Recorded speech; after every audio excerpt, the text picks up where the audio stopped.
Hi hello good morning. ഇന്ന് ഈ ക്യാൻവാസിൽ ഒരു ചിത്രം വരക്കാം കേട്ടോ. അപ്പോൾ ഞാൻ പെൻസിൽ കൊണ്ട് ജസ്റ്റ് ഔട്ട്ലൈൻ ഒന്നും വരക്കുന്നില്ല. ബ്രഷ് മാത്രം യൂസ് ചെയ്തിട്ടാണ് വരക്കുന്നത്. അപ്പോൾ ഇതിൻ്റെ യെല്ലോ സൺഫ്ലവർ ഇതേപോലെ ഒരു ക്യാൻവാസിൽ വരച്ചിട്ട് ഞാനൊരു ബർത്ത്ഡേ ഗിഫ്റ്റ് കൊടുത്തിട്ടുണ്ടായിരുന്നു.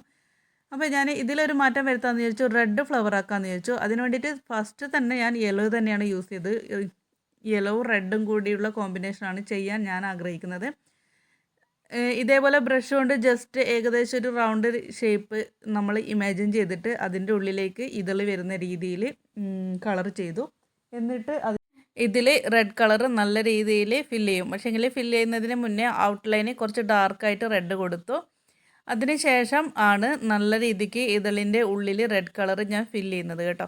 അപ്പോൾ ഫില്ല് ചെയ്തിട്ട് കാണാൻ ഈ ഒരു വീഡിയോയിൽ കാണുന്നതിനേക്കാളും കുറച്ചുകൂടി ഭംഗിയാണ്. ഇതിൽ കറക്റ്റ് റെഡ് തന്നെയാണ് നമ്മൾ കാണുന്നതെങ്കിലും, വീഡിയോയിൽ അങ്ങനെയാണ് കാണുന്നതെങ്കിലും നേരിട്ട് ഒരു ഓറഞ്ച് യെല്ലോ റെഡ് അങ്ങനെ ഒരു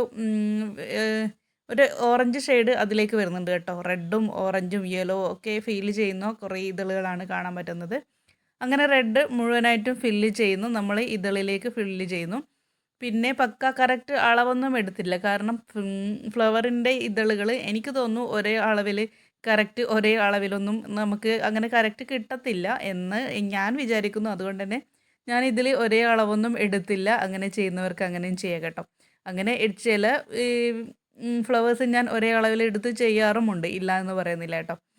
അപ്പോൾ ഇതിലെന്തായാലും ഞാൻ അളവൊന്നും എടുത്തിട്ടില്ല. ഓരോ ഇതളുകളും ഓരോ വലുപ്പത്തിലാണ്, ഓരോ ഷേപ്പിലാണ് മുന്നോട്ട് പോകുന്നത്.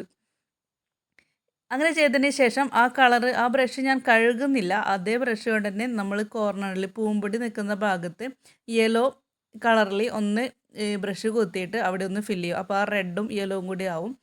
അതിന് ശേഷം നമ്മൾ ബ്ലാക്ക് കളറാണ് എടുക്കുന്നത്. അപ്പോൾ പൂമ്പൊടിൻ്റെ ഭാഗത്ത് ചെറുതായിട്ട് ഇങ്ങനെ ജസ്റ്റ് ടച്ച് ചെയ്തു ഡോട്ട് ഇടും. പിന്നെ ആ ബ്രഷ് കൊണ്ട് തന്നെ പുറമേ ഉള്ള വൈറ്റ് ഭാഗത്ത് ഫുള്ള് ബ്ലാക്ക് കളർ ചെയ്യുകയാണ് ചെയ്യുന്നത്. അപ്പോൾ ഫുള്ളായിട്ട് ബ്ലാക്ക് ചെയ്യുമ്പോൾ നമ്മൾ ആ ഇതളുകൾക്ക് ഡാമേജ് വരാത്ത രീതിയിൽ ശ്രദ്ധിച്ചിട്ട് ചെയ്യണം.